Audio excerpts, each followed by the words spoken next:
to be found, a mirror right in front of me.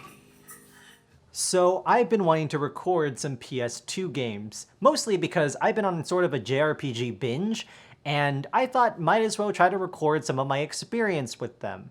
So I got my Elgato game capture, got the component cables, plugged them all in, and it looks like garbage. I'm not exactly sure why the Elgato game capture processes 480i and sometimes even 480p footage so badly, but the text just looks extremely compressed and just looks undesirable. It didn't used to bother me, but when looking from the footage from the game capture versus my TV, the TV looked significantly better to me. So I decided to try the AV cables, and maybe that would make it look softer so it doesn't look so compressed. Nope, it looks even worse. Great. Wonderful. So I broke down and finally just bought an Upscaler, specifically an Enko Products component to HDMI converter. Make sure you're getting a component in to HDMI out, because two versions of this does exist. And if you don't do that, you're basically going to be wasting $30 on something that's not going to work. It doesn't work both ways. You have to get component in and HDMI out. You got it? Good. So after it arrived, I plugged everything in and was greeted with a blindingly blue light to signify it works, I guess. And then I plugged into my game capture, and wow, the difference between the component in versus this scaler's HDMI out is night and day. I'm just gonna leave up some comparison footage for a bit, just so you can really see the difference.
So yeah, this Upscaler is really good, and if you just needed it for recording purposes, I'd recommend it with some caveats. For one thing, there is ghosting on 2D elements, at least in Altair Iris. It's not a big deal to me, and most of your viewers probably won't notice, but if you're a purist and really want that perfect signal, you might want to just end up investing in something like a FrameMeister, since that gives a much cleaner output.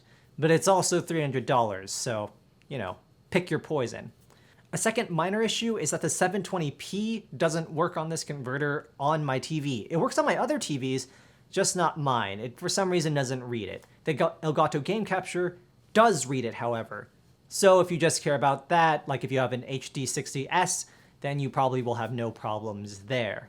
But there are two major issues that might make you not want to buy this product.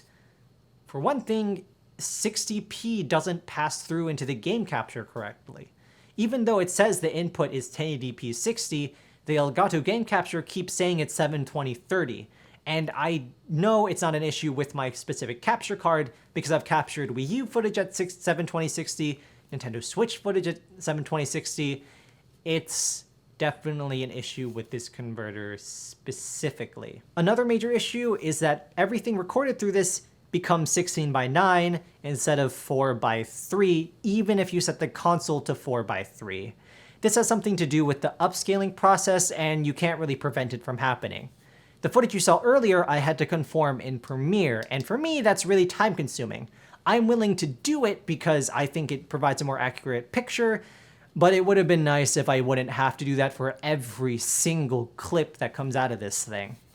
Despite its issues, I think this was a worthwhile purchase. You might not think so though, because some people are perfectly satisfied with the component cables that they use in their Elgato game capture for PS2 footage, and that's totally fine. But for people like me that need some really crisp and clear footage without breaking the bank with a FrameMeister, this might be what you're looking for.